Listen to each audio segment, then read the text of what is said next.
is trying to find a way forward. That's because this is not just about George Floyd.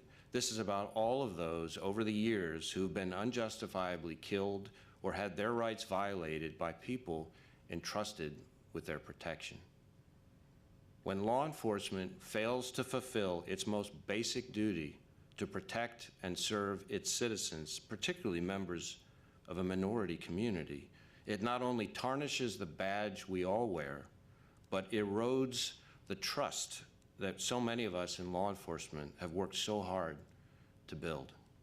And when people feel that we haven't lived up to the trust that they place in us, it is understandable that they want to speak out and protest. And the FBI holds sacred the rights of individuals to peacefully exercise their First Amendment freedoms. Nonviolent protests are signs of a healthy democracy, not an ailing one. The FBI's mission is to protect the American people and uphold the Constitution. That mission is both dual and simultaneous. It is not contradictory. In engaging with our communities during these protests, we in law enforcement must balance the safety and security of our communities with our citizens' constitutional rights and civil liberties. One need not and must not come at the expense of the other. In recent days, the violence, threat to life, and destruction of property that we've seen in some parts of the country jeopardizes the rights and safety of all citizens, including peaceful demonstrators, and it has to stop. We're seeing people who are exploiting this situation to pursue violent extremist agendas, anarchists like Antifa and other agitators. These individuals have set out to sow discord and upheaval rather than join in the righteous pursuit of equality and justice. And by driving us apart, they're undermining the urgent work and constructive engagement of all those who are trying to bring us together: our community and religious leaders, our elected officials, law enforcement, and citizens alike. Many have suffered from the violence instigated through these radicals and extremists, including members of our own law enforcement family, officers killed or gravely injured while just doing their jobs, fulfilling their duty to the public by trying to keep everyone safe. To be clear, we are not in any way trying to discourage peaceful protesters. And to those citizens who are out there making your voices heard through peaceful, lawful protests, let me say this: we in law enforcement hear you. We have to make sure that our policing and our investigations are conducted with the professionalism and commitment to equal justice that you all deserve. But we are also committed to identifying, investigating, and stopping individuals who are inciting violence and engaging in criminal activity. So at the FBI, we're focusing our efforts on supporting our law enforcement partners with maintaining public safety in the communities we're all sworn to protect. We're making sure that we're tightly lashed up with our state, local, and federal law enforcement partners across the country by standing up 24-hour command posts in all of our 56 field offices. We've directed our 200 joint terrorism task forces around the country to assist law enforcement with apprehending and charging violent agitators who are hijacking peaceful protests. On a national level, we're soliciting tips, leads, and video evidence of criminal activities through our National Threat Operations Center, NTOC. And over the past few days, like the Attorney General, I've been speaking with law enforcement leaders. Chúng ta đang nghe một cuộc họp báo của Bộ Tư pháp với lại FBI. Hiện nay thì ông đại diện của FBI đang phát biểu. And to let them know that in every community, the FBI stands ready to assist wherever we can. The relationships that we've built with our law enforcement and community partners are more important now than ever, because the reality is we can't do our jobs without the trust of the American people. I want to close by reiterating that the FBI will remain steadfast in its mission to protect the American people and uphold the Constitution. Chào bạn, xin đi Phạm nhé. Civil liberties and civil rights has been part of our mission since the days of the civil rights movement. Those investigations are at the heart of what we do for the simple reason that civil liberties and civil rights are at the very heart of who we are as Americans. Before the Civil Rights Act of 1964, the federal government largely left protection of civil rights to state and local governments, and it took the Mississippi burning case and the Civil Rights Act for the federal government and the FBI to get off the sidelines and to begin to fully protect civil rights for all people. Chào bạn Elvis Nguyễn, cảm ơn bạn. Since Đi cả then, ngày như vậy thì mệt rồi. we've been working hard to identify and prevent hate crimes and to investigate abuses of power and authority. Our civil rights cases are among the most important work we do, and that will never change. Now, I will repeat today what I've long believed about the men and women of law enforcement. It takes an incredibly special person to willingly put his or her life on the line for a complete stranger, and to get up day after day after day and do that is extraordinary. And in these turbulent times, we won't forget the bravery of our law enforcement members who have risked life and safety to protect the public and keep the peace. But the difficulty of that job doesn't diminish the role we play in society, which is to protect and serve all citizens, no matter their race, creed, orientation, or station in life. And when we lose sight of those solemn obligations to the citizens we serve, the protectors can quickly become the oppressors, particularly for communities of color. As law enforcement, we're bound by an oath to serve all members of our community with equal compassion, professionalism, dignity, and respect. The American people should expect nothing less from us. Thank you. Ông vừa mới nói đại khái cái ý cũng là cảnh sát bảo vệ những cuộc biểu tình ôn hòa, nhưng là sẽ truy tố những cái kẻ lợi dụng biểu tình để mà đập phá, phá hoại. In which the family, friends, and the loved ones will host memorials to honor the life of George Floyd in Minnesota, North Carolina, and in Texas. On behalf of the men and women of the United States Marshal Service and personally, I extend my deepest sympathy and my heartfelt condolences to the family of George Floyd. What started as peaceful protests Ông này đang nói là after the death of Mr. Floyd thông cảm với sự mất mát của gia đình ông George Floyd, nhưng mà bây giờ đang nói tới những cuộc biểu tình ôn hòa đã trở thành bạo động, phá hoại trong nhiều thành phố. U.S. Marshals report damage and vandalism to 21 federal courthouses located in 15 states and the District of Columbia. 21 cái tòa nhà của quan tòa đã bị phá hủy ở khắp nơi, nhiều nơi. Violent disturbances that have occurred in the District of Columbia and in other cities around the United States. Peaceful protests are good for our country. Cái biểu tình ôn hòa thì rất tốt cho đất nước của chúng ta. And this right absolutely deserves the full protection of officers of the law. Những người đi biểu tình ôn hòa thì được bảo vệ. Who are exercising constitutional rights. Bảo vệ những người rioters, arsonists, thieves, tuy nhiên những kẻ mà phạm tội đó, phá hoại đó, ăn hôi của đó,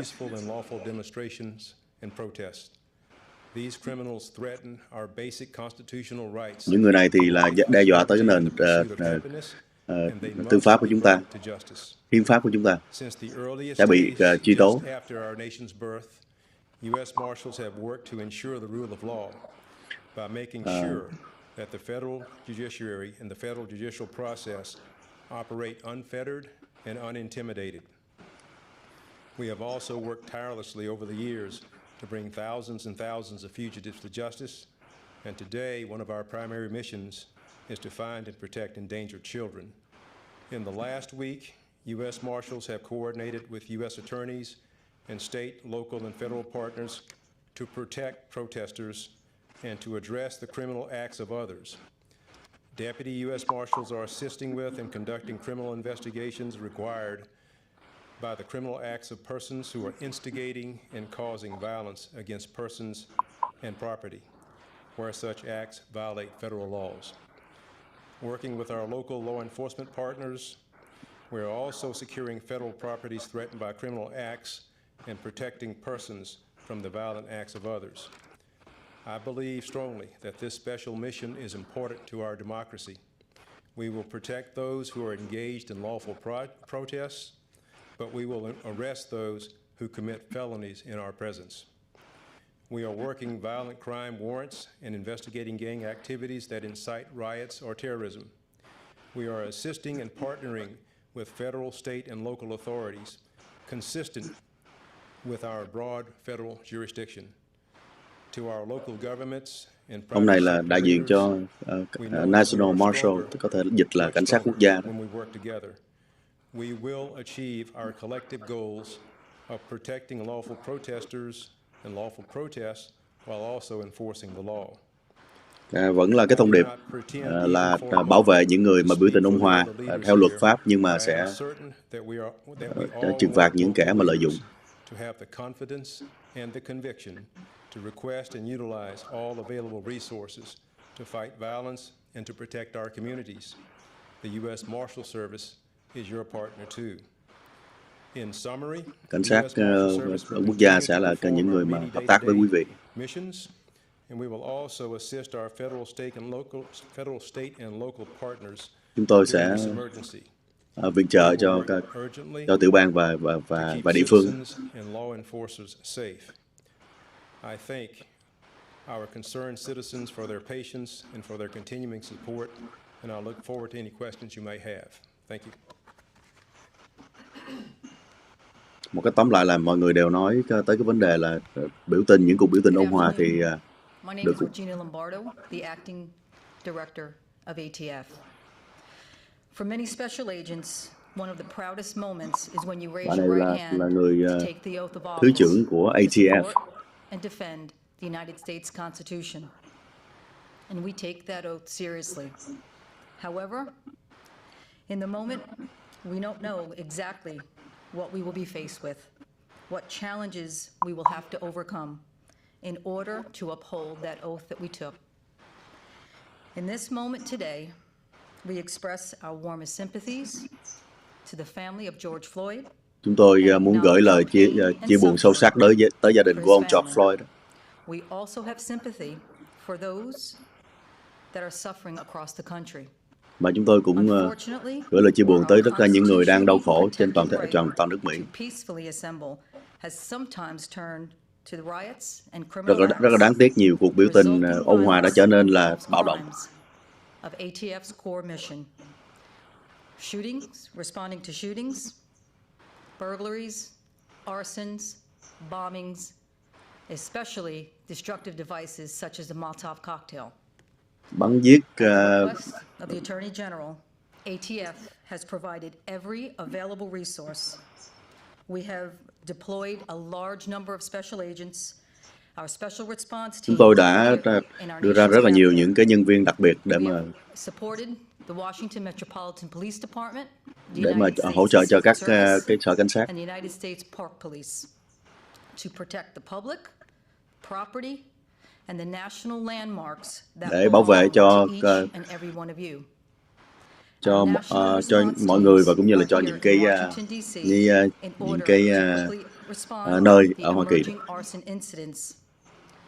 We are working with the DC Fire to assess, investigate the 7 incendiary fires in the DC area caused by criminals.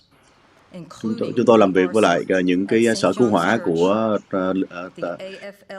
thủ đô để mà trợ giúp cho những cái trận mà bị hỏa hoạn do tụi mà nó gây ra. The individual we believe responsible for that fire at the Metro PD's Fort District has been arrested and charged. Our certified fire investigators, chemists, fire engineers, and explosive specialists are working around the clock to support the ongoing safety of operations. Across the country, ATF special agents, industry operations investigators from all 25 of our field divisions are responding to shootings, arsons, bombings, and thefts of federal firearms license dealers. We are providing investigative support and assistance to all of our local and state partners. ATF has responded to numerous shooting scenes at the disturbances of cities that is actively working with local law enforcement. Chúng tôi đã and we phản are xạ tới entering nhiều those cái cuộc showcasings bắn nhau, into our cuộc National nổ súng ở Integrated cả nhiều nơi. Ballistic Information Network, NIBIN. Our National Tracing Center is running traces on the recovered firearms, and we are collecting DNA from shell casings and ballistic evidence. Chúng tôi đã tiếp tục điều tra nhiều cái vụ bắn và sử dụng DNA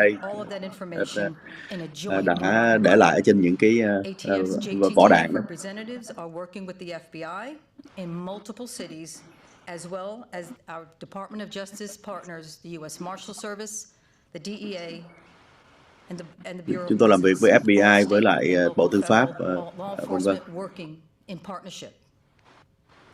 Our special agents and certified fire investigators are tracking and assisting more than 847 arsons, over 76 explosive incidents, and providing valuable technical expertise. Những cái nhân viên đặc biệt của chúng tôi đang làm việc với những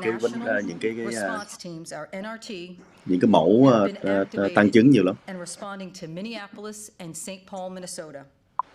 We have developed efficient and effective strategies to triage and quickly assess the scenes, even in an unstable environment. ATF has also responded to 73 federal firearms licensed dealers. We have identified many suspects and made arrests and recovered many firearms already. Chúng tôi làm việc với trên 83.000 cái chỗ bắn súng và cũng đã tìm ra nhiều cái kẻ mà sử dụng súng để mà gây tội ác. Chúng tôi đang truy tìm để mà tìm ra và bắt giữ họ để bảo vệ cái công chúng Hoa Kỳ.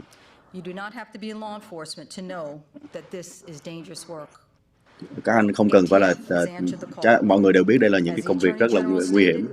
The most basic function of government is to provide security for the people who live their lives and exercise their rights. Để mà gọi là cung cấp sự an toàn cho mọi người sống và được thực hiện những quyền của họ. Chúng tôi có cái sứ mệnh là bảo vệ và phục vụ. Hiện nay chúng ta thấy có nhiều rất là nhiều những cái cơ quan an ninh đang làm việc với nhau, mà họ đại diện của họ là nói chuyện ngày nay ở đây. Who are often called upon to assist during crisis situations within our communities. The Attorney General asked the BOP to request and assist other law enforcement agencies in maintaining order and peace in the District of Columbia. BOP crisis management teams are highly trained to deal with various types of emergency situations, including crowd control and civil disturbances. They are experienced in confrontational avoidance and conflict resolution. In the aftermath of the tragic death of George Floyd, it is unfortunate that these services are necessary. On behalf of the BOP and its 36,000 staff, I extend our greatest sympathies to the family for his loss. Đại diện cho cả một cái lực lượng, tôi muốn nói lời chia buồn tới gia đình nạn nhân. We appreciate those who seek to ensure the events surrounding Mr. Floyd's death are never repeated again. Chúng tôi cảm kích những người mà muốn làm cho cái chuyện đó không xảy ra lại nữa.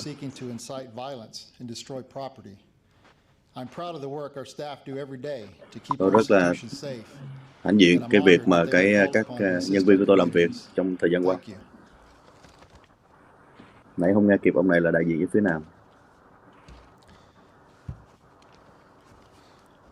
My name is Tim Shea. I'm the acting administrator of the Drug Enforcement Administration, and I'm honored to represent the brave men and women of the DEA and to share with you the important work our special agents have been performing these last few days. Chủ tịch lâm thời của FDA. First, I'd like to join the Attorney General and take a moment to express my sincere condolences on behalf of myself and the Trước hết thì tôi cũng muốn gửi lời chia buồn từ tôi với lại mọi người tới cái gia đình nạn nhân này.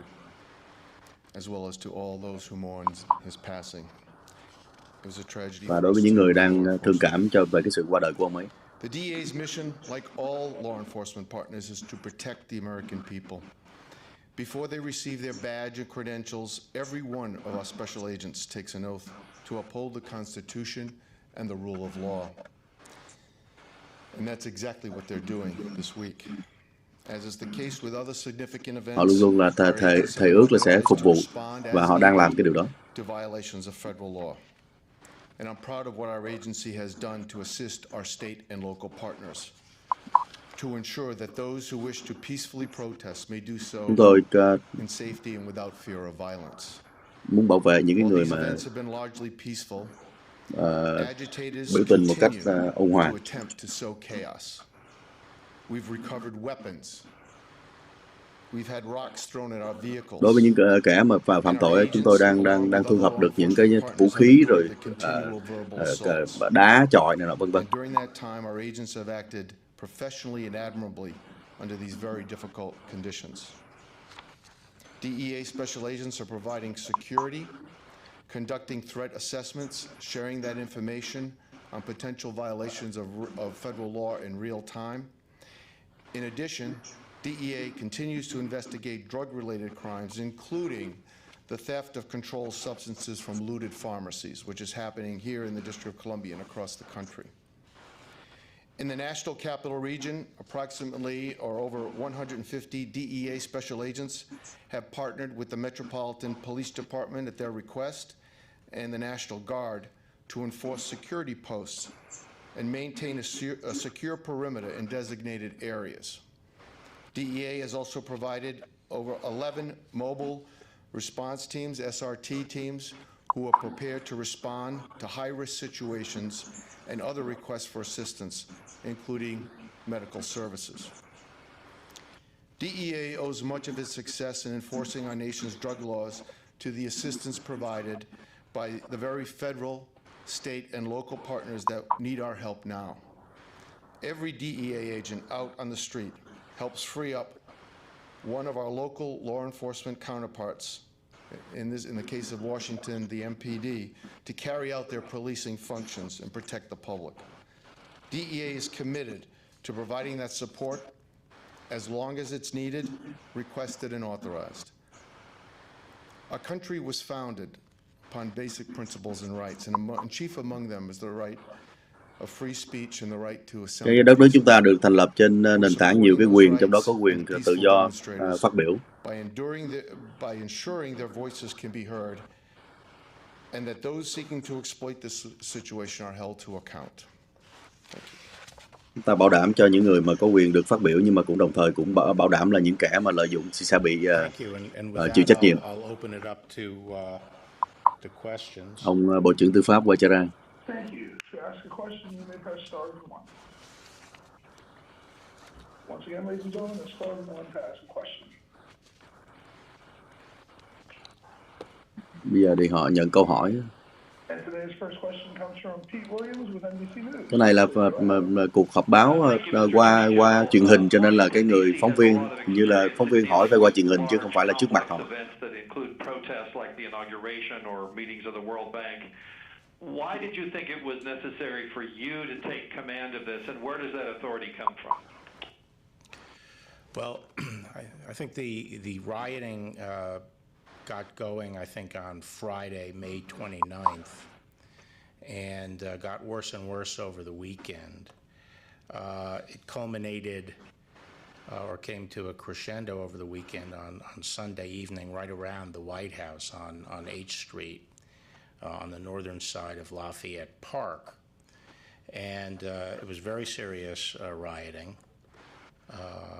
The Treasury Department Annex there. Câu hỏi đặt liên quan tới cái cuộc biểu tình ở trước tòa Nhà Trắng, bắt đầu từ ngày 29 tháng 5. Lafayette Park, which is federal property, was burned down.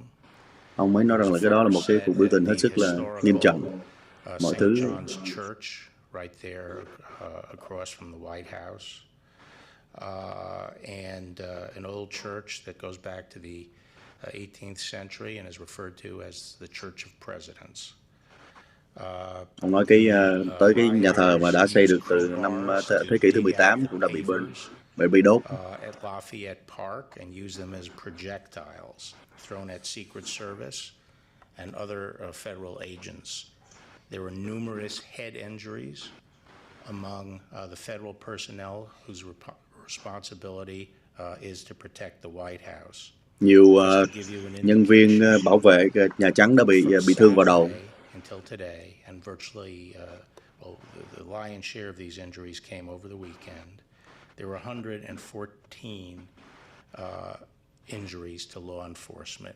114 vấn đề mà gọi là bị thương đối với lại những người mà bảo vệ. 24 người phải vào nhà thương vì cái vết thương trên đầu.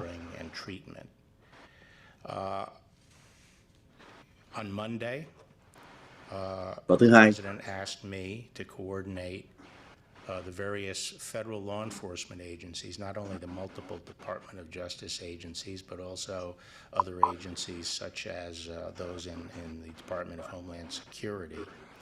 So we had a coordinated response and worked with the National Guard. Tổng thống yêu cầu tôi làm việc với lại tất cả những cái cơ quan an ninh của liên bang. That morning, we decided that we needed more of a buffer to protect the White House and to protect our agents and Secret Service personnel. Vào hôm đó thì chúng tôi quyết định là phải có thêm khoảng trống để mà bảo vệ các nhân viên an ninh. Cho nên chúng tôi muốn đưa cái khoảng cách cho cái người biểu tình nó xa ra để có thêm cái khoảng cách để bảo vệ an ninh đó. Tôi gặp gỡ với lại tất cả những cái nhân viên an ninh.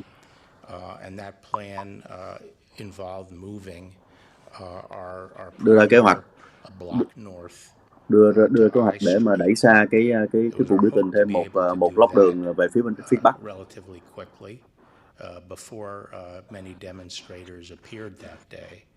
Muốn làm sớm để trước khi mà các người biểu tình xuất hiện ra nữa. Difficulty in getting appropriate forces and units into place. By the time they were able to move our perimeter up to I Street, there had been a large number of protesters had assembled on 8th Street. There were projectiles being thrown. Lúc mà chúng tôi là muốn dời như vậy thì đã có nhiều cái người biểu tình đã xuất hiện ở đường số 8.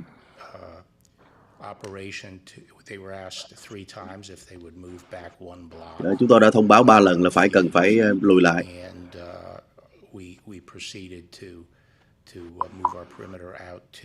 Và chúng tôi đã tiến hành cái việc mà đẩy lùi lại đấy. It is true that the Metropolitan Police have a lot of experience in dealing with demonstrations. Cảnh sát của Metropolitan đã có rất là nhiều kinh nghiệm trong cái việc này. This is the federal city. It's the seat of the federal government. Many of the buildings, as you know, and facilities here, and the monuments are the responsibility of the federal. Nhiều cái tòa nhà cũng như là cái tượng đài ở cái vùng thủ đô này là thuộc về cái cảnh sát thủ đô đó. And so when you have a large-scale civil disturbance that is damaging federal property, threatening federal property, threatening federal law enforcement. Khi mà có nhiều cái vấn đề tội phạm đập phá những cái vấn đề này đó thì and their offices. And our great monuments, it is the responsibility of the federal government. Đó là cái trách nhiệm của an ninh liên bang để mà giải quyết. Metropolitan Police Department.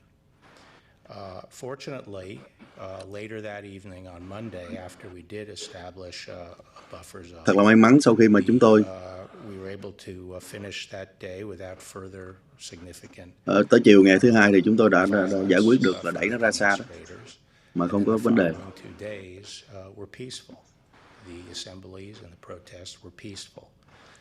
So we're pleased with that. We're working closely with the Metropolitan Police. Bây giờ thì cái biểu tình nó ôn hòa rồi. Bây giờ chúng tôi rất là hài lòng và làm việc với lại Ông giải thích nhiều cái vấn đề đó là tại vì cái bữa nay sau khi mà có cái vụ mà tổng thống đi, cái này tôi bình luận thôi, tổng thống đi thăm nhà thờ đó, là trước khi thăm nhà thờ là đã có dẹp bớt cái người biểu tình xa ra để khỏi có lộn xộn đó, thì đã bị báo chí rất là phản đối và đòi hỏi giải thích tại sao mà ông tổng thống đi thì lại phải đẩy cái người biểu tình xa ra cho ông tổng thống đi. Cái chuyện lẽ ra là bình thường nhưng mà báo chí thì là họ lại hỏi một cách rất là cắt cớ như vậy.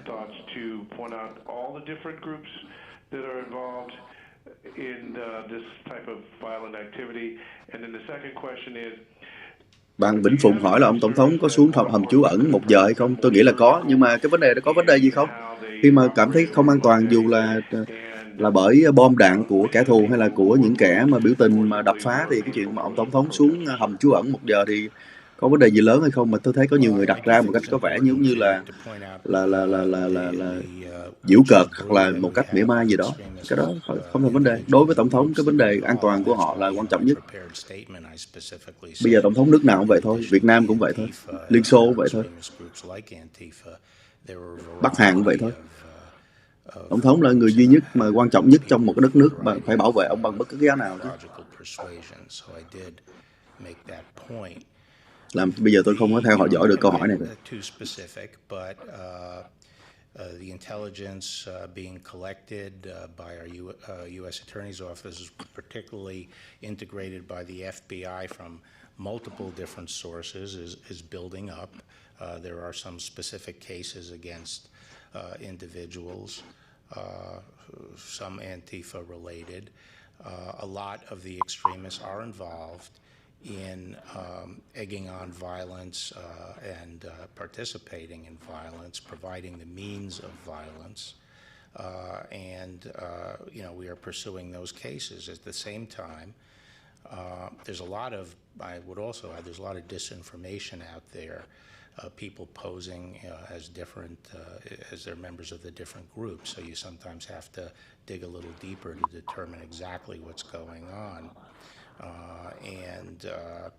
There are some groups that don't have a particular ideology other than anarchy. There's some groups that Ông đang nói tới những cái nhóm người biểu tình đó, có nhiều bây giờ họ phân tích ra được rất nhiều những nhóm người biểu tình giống như là Antifa, hoặc là những cái nhóm mà gọi là vô chính phủ, hoặc là những nhóm mà chưa xuất hiện cái sự nhận diện của họ, vân vân. Nhưng mà hiện nay thì theo nhiều cái tin tức cho biết rằng là các cái cơ quan an ninh của Hoa Kỳ làm việc rất là nhiều và lẫn lộn rất nhiều ở trong các cái cuộc biểu tình, kể cả những cuộc biểu tình ôn hòa lẫn đập phá, để mà nhận diện ra từ từ những cái kẻ đó. As I've said for quite some time, and including even my first few months in the job, we, the FBI, have quite a number of ongoing investigations. Ngay từ đầu thì FBI đã có nhiều cái cuộc điều tra để tìm hiểu đó là được thúc đẩy bởi Antifa là như thế nào đó, những cái cuộc biểu tình.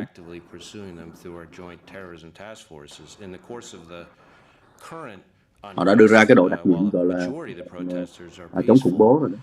There are certainly instigators, agitators, and opportunists seeking to exploit these demonstrations. Chắc chắn là có những cái kẻ mà lợi dụng cơ hội để mà làm dụng những cuộc biểu tình này. Ai là người đằng sau, ai là vì sao làm chuyện như vậy? Và từ bang này qua tiểu bang khác, từ đêm này qua đêm khác. Chúng tôi đang có rất là nhiều những thông tin về cái việc đó, đang tìm hiểu nhiều thông tin về những việc đó. We're not about the ideology, and it doesn't matter what your ideology is. If you commit violence or rioting or bất kể là cái tư tưởng quý vị là gì, nhưng mà gọi là bắt đầu phạm tội hay là bạo động thì là phải bị one of the difficulties is that while there are peaceful demonstrators and participants in these protests, it is the instigators, those committed to violence, basically shield themselves by going among them.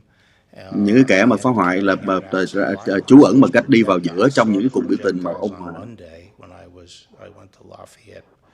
Park to look at the situation, And as one of the officials said, that he pointed out various knots of people where the projectiles were coming from, and we could see, and it was a lot of demonstrators. Bây giờ có thể có những người mà chúng tôi có chỉ ra những người nào trong cái nhóm đó. Know exactly where they're coming from. Frequently, these things are thrown from the rear of the demonstration. Chúng tôi biết được rõ ràng họ đi từ nơi nào và họ thường chọi những cái thứ đồ vật, họ đứng từ đằng sau của cuộc biểu tình họ chọi tới. And protect the safety of our agents with such a tight perimeter, and so our object was to move it out by one block. Cho nên The next question, please. Câu hỏi tới đi. Our next question comes from David Spunk with Fox News. Please go ahead. Câu này là đi từ Fox News. Yesterday, your colleague over at the Department of Defense, Secretary Esper, expressed some regret in the way that things were handled at Lafayette Park, Lafayette Square, posing in a picture with President Trump, said he wants to stay apolitical, stay out of things. As you mentioned, you had this job in 1992. You saw this during the Rodney King riots. What do you think about politics, and do you believe that you're being too political in this by standing in a picture with the president in front of the church? What is your take on this? Ông này hỏi là cái ông đã đứng chụp hình với lại ông tổng thống ở cái nhà thờ đó, nó vậy là nó có mang tính chính trị hóa hay không? Obviously, my interest was to carry out the law enforcement. Cái quan trọng của tôi là áp dụng luật thôi. Thực hành luật thôi, thực thi luật pháp. And also to address the rioting that was interfering with the government's function, and that was what we were doing. Đó là những điều mà chúng tôi đang làm. Is the head of the executive branch and the chief executive of the nation, and should be able to walk outside the White House and walk across the street. Một tổng thống thì có quyền bước ra ngoài khỏi nhà trắng chứ. Và đi ra đó chứ đâu có gì đâu mà phải là một cái hành động chính trị.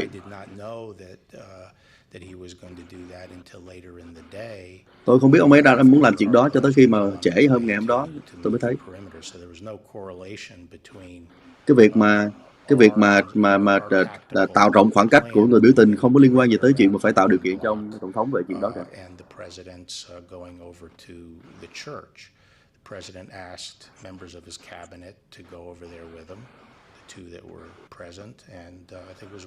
Tổng thống hỏi là có ai muốn đi với ông ấy tới nhà thờ hay không, thì có hai bộ trưởng ở đó, thì ở đó thì đi luôn.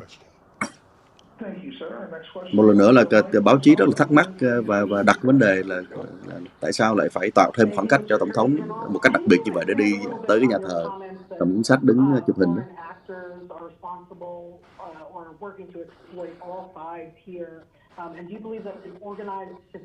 Có quá nhiều những cái chuyện mà quan trọng hơn mà báo chí nhiều khi họ đặt vào những câu hỏi hết sức là tiểu tiết mà không cần thiết, mà dễ tạo sự chú ý.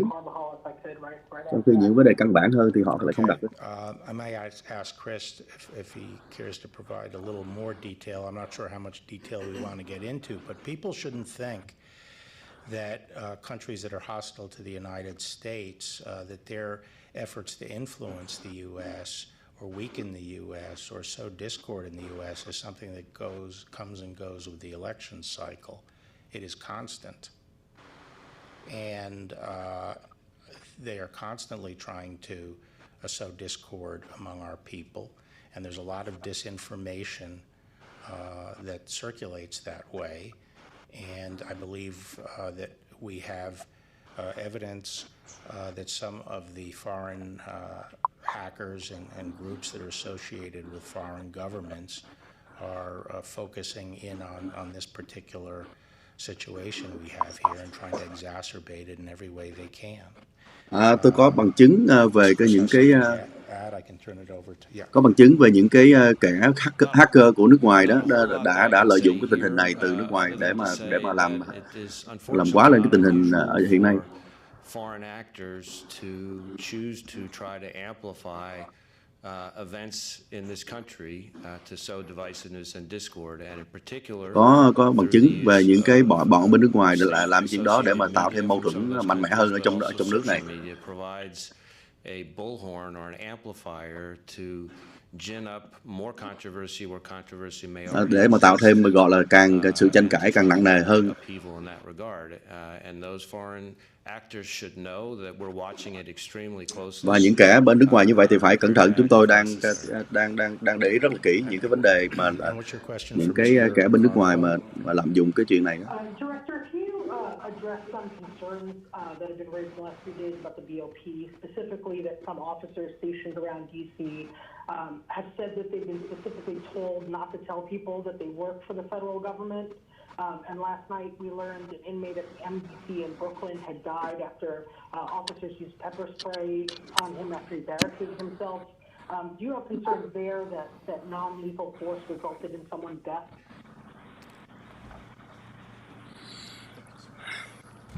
Thank you, Mike, for the question, and let me clarify this. First of all, I'm not aware of any specific Bureau of Prisons personnel being told not to identify themselves. What I attribute that to is probably the fact that we normally operate within the confines of our institution and we don't need to identify ourselves. Most of our identification is institution specific and probably wouldn't mean a whole lot to people in D.C. I probably should have done a better job of marking them nationally as the agency. Point is well taken, but I assure you that no one was specifically told, to my knowledge, not to identify themselves. As for your question regarding the incident at MDC Brooklyn, what I can tell you, we did do a press release with the information in there. It was, as you stated, an incident involving a disruptive individual down in a cell. The officers did utilize pepper spray, as you say, OC, and afterwards the individual unfortunately died. What I will tell you is that we immediately referred the case to the FBI and the Office of Inspector General. I was actually notified this morning that the Officer Inspector General is going to take that case. And that's about all I can comment on because the matter is under investigation. Let me just add that the Bureau of Prisons SORT teams are used frequently for emergency response in emergency situations and either civil disturbances or hurricanes or other things like that.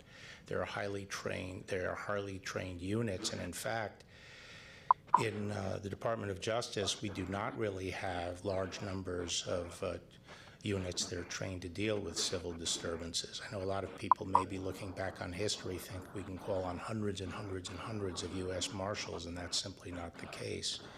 Our Marshals response force is approximately 100 U.S. Marshals. And so historically, when there have been emergencies where we have to respond with people who do have experience in these kinds of emergencies, they're highly trained. Có lẽ tôi phải tạm ngưng cái cuộc tường thuật ở đây. Mặc dù là cuộc họp báo còn tiếp tục, nhưng mà bây giờ là phải có cái hạn để mà phải chạy đi rồi, chạy đi khỏi cái nơi này rồi.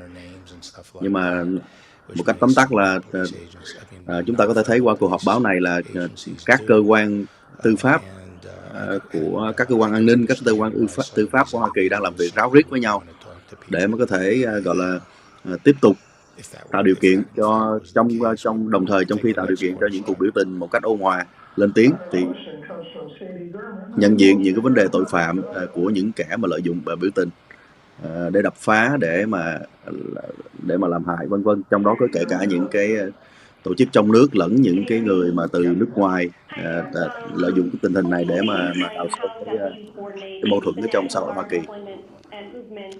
In and around Washington with those of various federal law enforcement agencies. Is it you who communicates the orders to them, and how does that work? No, well, it largely depends who they're supporting at that time. Some of the National Guard were supporting the Metropolitan Police Department, and some of them would be out beyond the White House perimeter. Mà có thể nói là rất là khó chịu khi mà các phóng viên cứ liên tục hỏi tới hỏi lui cái chuyện mà rất là nhỏ, là cái chuyện là an ninh phải đẩy cái vòng người biểu tình đang giáp sát Nhà Trắng ra một hai lót đường để mà cho nó rộng rãi ra đối với họ là để bảo đảm an ninh cho những người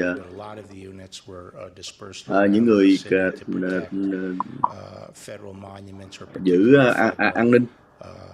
Thì báo chí cứ xoáy đi xoáy lại hỏi là tại sao phải đẩy ra như vậy, trong khi là để mà có phải là tạo điều kiện cho ông Trump đi thoải mái tới từ Nhà Trắng tới nhà thờ hay không? Cái chuyện đó là hỏi mấy ngày nay rồi, cứ hỏi tới hơi lui hoài. We're under the direction of the tactical commanders in that area, but in terms of requesting. Mà cũng buồn cười là Nhà Trắng không có chịu trả lời câu rõ ràng, thì họ muốn làm như vậy thì có sao đâu. Of ensuring that the National Guard that we needed to support law enforcement and support the district were brought to bear. Next question. Một ông tổng thống mà cũng không có được một cái đặc quyền là khi đi ra ngoài mà phải được bảo vệ, đẩy xa cái đoàn biểu tình ra một chút để khỏi có mất công không an toàn, mà kể cả mà an toàn về những cái tiếng chửi nữa, không muốn nghe tiếng chửi cũng không được. Last year at a law enforcement conference, you said that such abuse reflected bad apples more than systemic breakdowns. But today you said George Floyd's death is not the first of its kind. While the vast majority of officers do their jobs bravely and righteously, it's undeniable that many African Americans lack confidence in the criminal justice system. So has your thinking on whether we're looking at a systemic issue or not shifted over time? No, my views haven't shifted recently. And what you quoted, I think is consistent. And you were addressing, the use of excessive force. Is that right, Katie? Is that what you were addressing, or were you talking more? Yes, excessive force, the police abuse. Yes. Yeah, I do think that those who engage in excessive force. That involves, remember, federal civil rights laws address willful use of excessive force, and those that engage in that kind of activity, I think, are a distinct minority, and I think the overwhelming number of police officers. Bạn Minh Chí Phạm hỏi nói một câu là biểu tình tào lao chỉ là cái cớ để đi ăn cướp, phá hoại mà thôi. Thực ra cái đó cũng là nhiều người cũng hay có cái ý kiến giống như bạn. Có vài vấn đề ở đây. Thứ nhất là về phía chính quyền thì không thể phát biểu được như bạn, dù là nó đúng hay nó sai thì cũng không được phát biểu một cách quá đơn giản như vậy được. Chính quyền họ không có được quyền nói như vậy. Cái thứ hai nữa, thực ra là không đơn giản là chỉ là đi cướp phá hoại mà ăn cướp đâu, mà nó còn có nhiều mục tiêu khác nữa. Ít nhất là có 3 mục tiêu. Một là mục tiêu của những người biểu tình, hai là mục tiêu của những người hôi của, thứ ba là của những người gọi là phá hoại mang tính chất chính trị.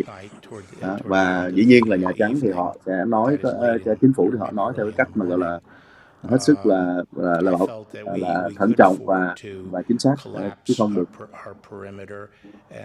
buông một cái lời dễ dàng như vậy. Cũng giống như bạn Minh Chí Phạm đó, hay có cái